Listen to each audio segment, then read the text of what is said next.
Hola a todos, soy la doctora Liliana Hernández Marín, especialista en imagen diagnóstica y terapéutica. En esta presentación voy a tratar de facilitar la identificación de las estructuras anatómicas básicas del tórax en una tomografía, ya que puede llegar a ser complicado traducir, por así decirlo, los conocimientos previos con los que contamos de la anatomía torácica hacia una imagen que nosotros vemos en la pantalla. Es importante que conozcan el aspecto de un tórax adulto normal en tomografía, ya que como les he mencionado constantemente, para identificar patologías, primero tenemos que conocer cómo se ven las imágenes normales. Todo lo que se sale de un aspecto normal significa que se trata de una variante anatómica o bien patología que necesitamos considerar y estudiar.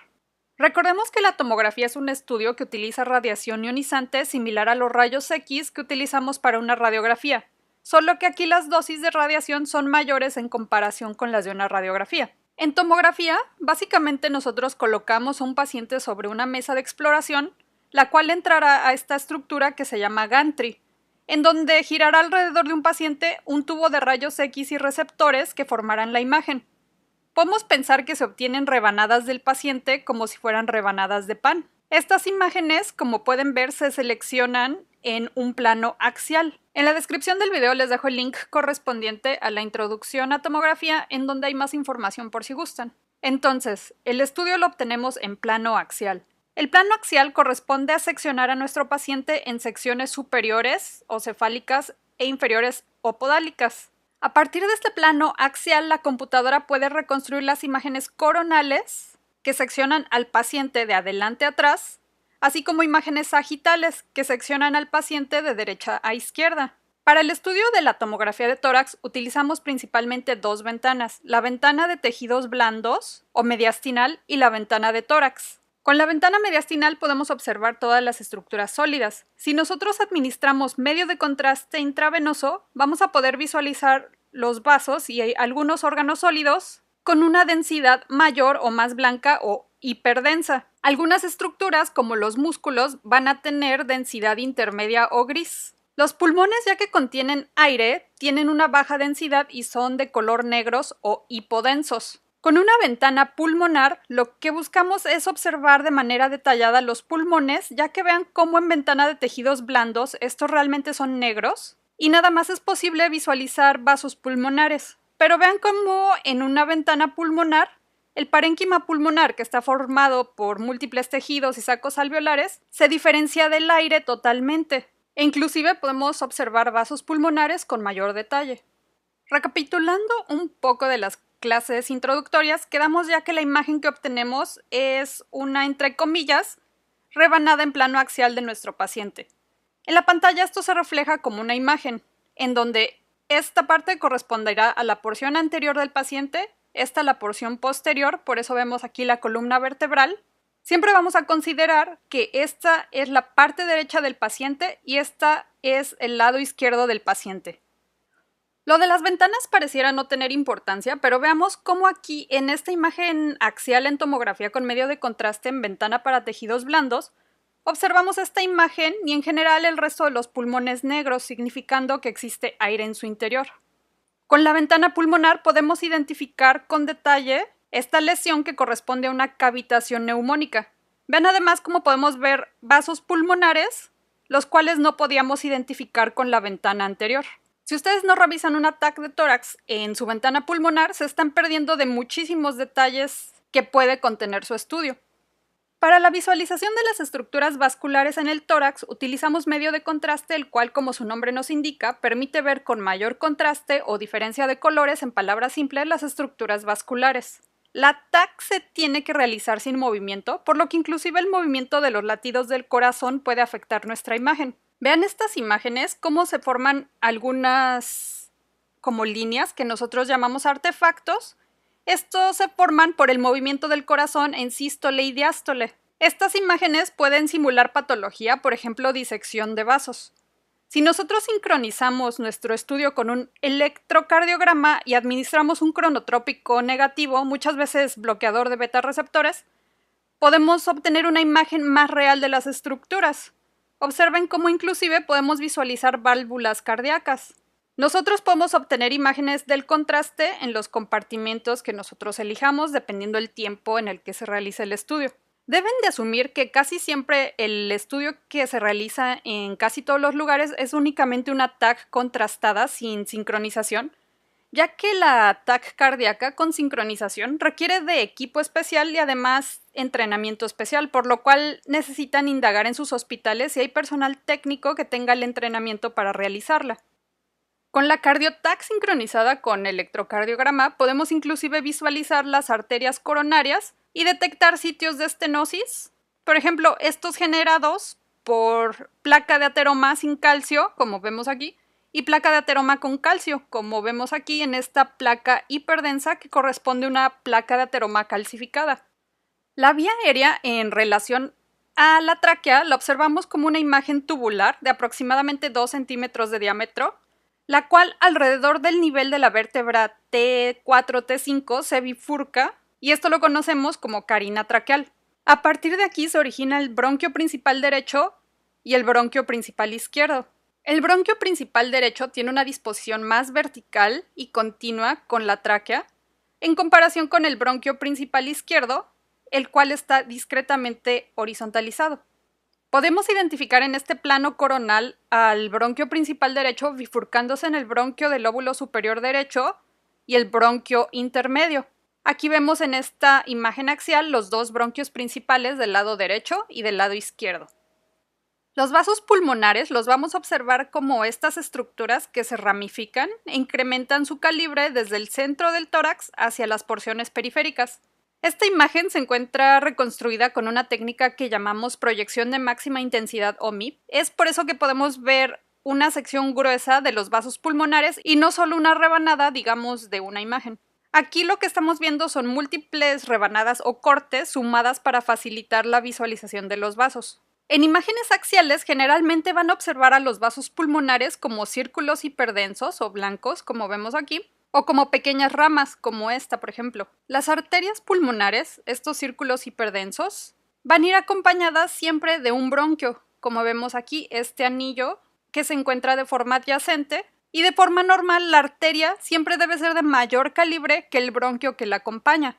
Aquí tenemos imágenes de bronquios, estos anillos, con sus arterias acompañantes. Recuerden que nuestros pulmones se dividen en 3 lóbulos derechos y 2 izquierdos a través de cisuras. Esto quiere decir que el pulmón derecho tiene una cisura más en comparación con el izquierdo. Esto corresponde a la cisura horizontal, la cual divide al lóbulo superior derecho del lóbulo medial derecho. La cisura horizontal o menor la observamos en imágenes coronales o sagitales como una línea horizontal que estamos viendo aquí señalada por estas flechas azules. En plano axial, ya que la cisura horizontal corre en sentido del corte, esta es más difícil de identificar y a veces puede adquirir unas formas muy bizarras, a lo que se le llama área avascular. En un momento vamos a ver estas imágenes en movimiento, ya que a menos de que las veamos, describírselas no le hace justicia al aspecto que tienen en plano axial. La cisura horizontal o menor la vamos a ver como estas regiones que señalamos aquí, que llamamos áreas avasculares. Vean cómo no tiene vasos. De igual forma, está señalada aquí. Vemos vasos aquí, pero no en esta región. Esa es la cisura. Y en nuestro estudio nosotros la vamos a poder ver de esta forma. Vean cómo se empieza a formar aquí y vamos avanzando hacia adelante, en donde termina como de una forma muy borrosa esa cisura horizontal o menor. Nuevamente aquí. Las cisuras mayores o transversas dividen al lóbulo superior y lóbulo medial derechos del lóbulo inferior derecho. Esta sería la cisura horizontal y esta de aquí sería la cisura transversa o mayor. En el pulmón izquierdo dividen al lóbulo superior izquierdo del lóbulo inferior izquierdo. Vemos aquí a la cisura transversa o mayor izquierda, separando los dos lóbulos. Cuando son muy normales, las podemos ver como líneas muy delgadas, como vemos en estas imágenes sagitales, en donde las cisuras apenas si tienen visibilidad. En esta imagen coronal de tórax estamos observando los 6 niveles básicos que hay que conocer para comprender la anatomía en su plano axial. Vamos a ver cada nivel y la información que nos da el plano axial correspondiente en su ventana de tejidos blandos y en su ventana para pulmón. Recordemos que estamos revisando una tomografía con medio de contraste, es por eso que los vasos se ven hiperdensos. Este es el primer nivel, el cual le llamamos nivel de los 5 vasos, que corresponde a esta sección. Recordemos que esta es la parte anterior del paciente, esta es la parte posterior del paciente. Aquí podemos ver el esternón y aquí vemos una vértebra torácica. Aquí tenemos el plano de referencia, el cual nos encontramos en plano coronal y plano sagital. A este nivel donde vemos la línea es donde se encuentra este corte. A este nivel las estructuras venosas suelen ser siempre más anteriores que las estructuras arteriales. Esta estructura que vemos aquí la vamos a continuar viendo en muchos cortes posteriores y corresponde a la vena cava superior. Detrás del esternón observamos la vena brachiocefálica, o también llamada vena innominada, como una estructura horizontal. Estas 3 estructuras redondas que están por detrás corresponden al tronco arterial brachiocefálico derecho, seguido por la arteria carótida común izquierda y la arteria subclavia izquierda. Podemos también observar escápulas a este nivel y en todos los niveles pues vamos a observar costillas que forman a la caja torácica. En todos los niveles superiores a la carina observaremos esta estructura redonda que corresponde a la tráquea y junto a esta existe esta estructura en forma de anillo con densidad de tejidos blandos que corresponde al esófago, el cual puede o no tener aire deglutido en su interior. Aquí se encuentra un poco de aire dentro del mismo. En la ventana pulmonar es más sencillo identificar la tráquea y en función al nivel que observamos, esta sección de pulmón corresponde al lóbulo superior derecho y esta corresponde al lóbulo superior izquierdo. El siguiente nivel es el nivel del callado aórtico, en donde podemos identificar este espacio detrás del esternón que corresponde al mediastino anterior, en donde en pacientes adultos identificamos el timo involucionado, que usualmente en adultos presenta esta densidad grasa. Consideremos cómo es casi similar a la grasa del tejido celular subcutáneo que vemos aquí, la densidad que se encuentra aquí. En cuanto a las estructuras vasculares del mediastino, de derecha a izquierda del paciente observamos vena cava superior y esta estructura como U invertida o como coma que corresponde al callado aórtico. El diámetro de la porción anterior o ascendente del callado aórtico nunca debe ser mayor que la porción posterior. En algunos pacientes podemos a este nivel observar a la vena azygos que veríamos aquí, la cual drena la vena cava superior, pero en este paciente en particular la observamos en el siguiente nivel. Sin embargo, como les digo, puede existir aquí. Continuamos nosotros viendo el esófago y miren, este es el aspecto del timo en niños y en adultos. En adultos, este es el aspecto normal del timo remanente, el cual debe tener una densidad con tendencia a ser de tejido graso o negra, siempre ocupando este espacio en mediastino anterior con una morfología triangular. Vean cómo en niños tiene una densidad más hiperdensa, igualmente es de forma triangular, pero tiene mayor volumen en proporción con el tejido remanente en adultos. En ventana pulmonar, al nivel del callado aórtico, continuamos observando a la tráquea como una estructura que parece un anillo. Continuamos viendo en hemitórax derecho al lóbulo superior derecho y en el hemitórax izquierdo observamos el lóbulo superior izquierdo y por detrás podemos observar las porciones más apicales del lóbulo inferior izquierdo, separados por esto que es la cisura mayor o transversa izquierda. Hemos llegado al nivel de la ventana aortopulmonar. Esto corresponde a la aorta y esto a la arteria pulmonar y nuestro corte pasa por este nivel. En este nivel continuamos observando a la vena cava superior y esta estructura que pasa adyacente a la tráquea en relación a la vena azygos, la cual drena hacia la vena cava superior. A medida que descendemos, vamos a poder identificar estas dos imágenes en relación a la aorta ascendente de manera anterior y de forma posterior adyacente a las vértebras del lado izquierdo vamos a observar a la aorta torácica descendente. La aorta ascendente usualmente mide en su diámetro de 2.5 a 3.5 centímetros. La aorta descendente mide aproximadamente de 2 a 3 centímetros. A veces podemos visualizar la porción más superior de la arteria pulmonar únicamente como un segmento en este corte. Y miren aquí en sagital como esto corresponde a la aorta, esto corresponde a la pulmonar y usualmente debe ser un lugar libre a menos de que se encuentren ahí estructuras como ganglios linfáticos o podríamos identificar también al ductus arteriosus si siguiera presente. Aquí vemos el aspecto normal de la ventana aortopulmonar. Vean cómo debe ser libre y prácticamente la aorta debe estar adyacente a la pulmonar. Sin embargo, vean este espacio aortopulmonar ocupado por una masa. Esta masa está en relación a adenopatía, la cual es frecuente en neoplasias.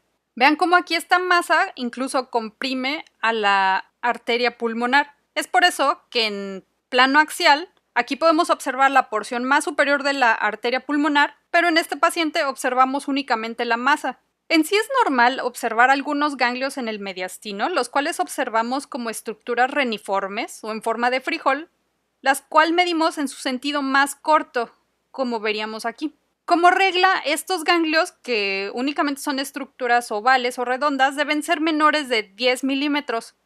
Algunos deben tener medidas menores y otros pueden ser hasta 15 milímetros en el mediastino, pero la regla clásica es asumir que en las imágenes axiales, si nosotros medimos el eje corto, los ganglios del mediastino siempre deben de medir menos de 10 milímetros. En este nivel de la ventana aortopulmonar seguimos observando al lóbulo superior derecho y en el hemitórax izquierdo observamos el lóbulo superior izquierdo y detrás el lóbulo inferior izquierdo separado nuevamente por la cisura mayor. A este nivel es prácticamente donde la tráquea va a comenzar a bifurcarse. Esta estructura que vemos adyacente a la tráquea corresponde al esófago con algo de aire deglutido en este paciente. El siguiente nivel es el nivel del tronco de la arteria pulmonar. De las estructuras de la imagen anterior, continuamos observando a la aorta ascendente y a la aorta descendente, así como a la vena cava superior, que correspondería a esta estructura. El nombre de este corte corresponde a esta estructura que observamos como V y corresponde a la arteria pulmonar. La arteria pulmonar izquierda, que corresponde a esta estructura, siempre es más alta que la del lado derecho debido a que la arteria pulmonar izquierda pasa sobre el bronquio izquierdo y la derecha pasa frente al bronquio derecho. Entonces vean cómo aquí la derecha es más baja que la izquierda.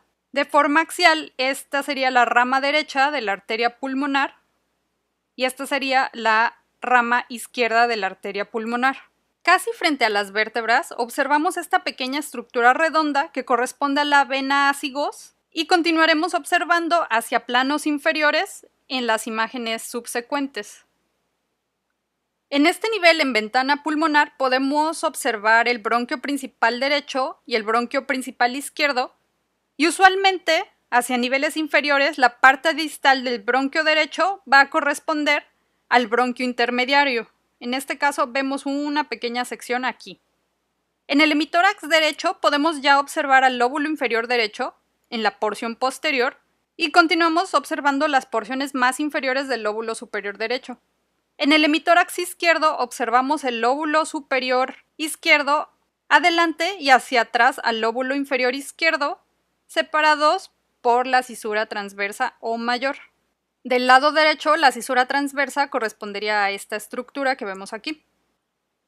El siguiente nivel corresponde al nivel cardíaco alto, como podemos ver en este plano de referencia coronal y sagital. Aquí identificamos a la aurícula derecha y hacia el centro al infundíbulo de salida del ventrículo derecho. El tracto de salida de este ventrículo derecho corresponde a la arteria pulmonar que veíamos en este corte anterior.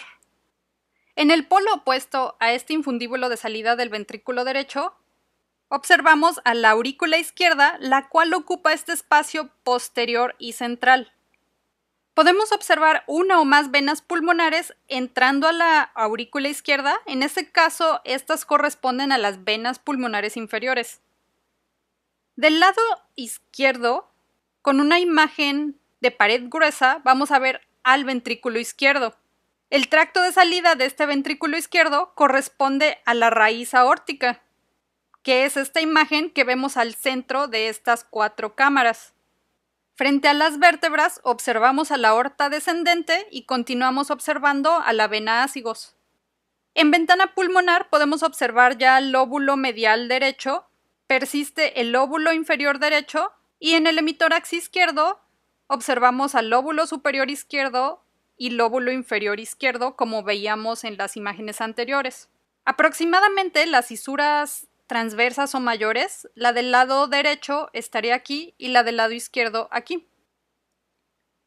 Finalmente tenemos el nivel cardíaco bajo, en donde identificamos las 4 cámaras cardíacas: a la aurícula derecha, ventrículo derecho, aurícula izquierda y ventrículo izquierdo. El ventrículo derecho siempre va a tener una localización anterior inmediatamente detrás del esternón, y sus paredes vean cómo son más trabeculadas que las del ventrículo izquierdo. El ventrículo izquierdo, como habíamos mencionado, tiene una pared más gruesa en comparación con las del ventrículo derecho. Esta estructura que observamos entre ventrículo derecho e izquierdo corresponde al tabique interventricular. Aquí podemos ver esta delicada línea que corresponde al pericardio. Borro la línea para poder observarlo nuevamente, y esta línea debe de medir menos de 2 milímetros. La grasa por fuera del pericardio corresponde a la grasa mediastínica, y la grasa por dentro del pericardio, entre la pared cardíaca y la hoja pericárdica, corresponde a la grasa epicárdica. Frente a las vértebras continuamos observando a la aorta descendente y esta pequeña estructura redonda que corresponde a la vena ácigos. En este espacio observamos el esófago. Aquí no hay aire deglutido, por lo que las paredes están totalmente colapsadas. En ventana pulmonar prácticamente no se modifican los lóbulos que observamos en este corte en comparación con el anterior, ya que continuamos observando al lóbulo medial derecho y lóbulo inferior derecho. Y en el hemitórax izquierdo continuamos observando al lóbulo inferior izquierdo, lóbulo superior izquierdo, y en este receso frente al corazón observamos esta pequeña estructura que corresponde a la língula, que se podría decir que funciona como lóbulo medial izquierdo, pero recordemos que corresponde al lóbulo superior izquierdo porque solo hay 2 lóbulos pulmonares del lado izquierdo.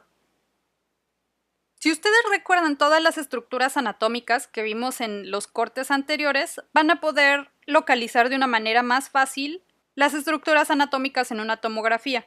Aquí les dejo el enlace de un video que realicé para algunos alumnos hace aproximadamente 2 años, en donde describo todos los hallazgos de una TAC normal con medio de contraste, de una manera menos metódica, pero espero que logren identificar las estructuras anatómicas básicas que acabamos de mencionar en este video. Sinceramente espero que el conocimiento anatómico de estos 6 niveles facilite un poco más su vida y no sea tan intimidante que ustedes revisen tomografías de tórax en algún momento.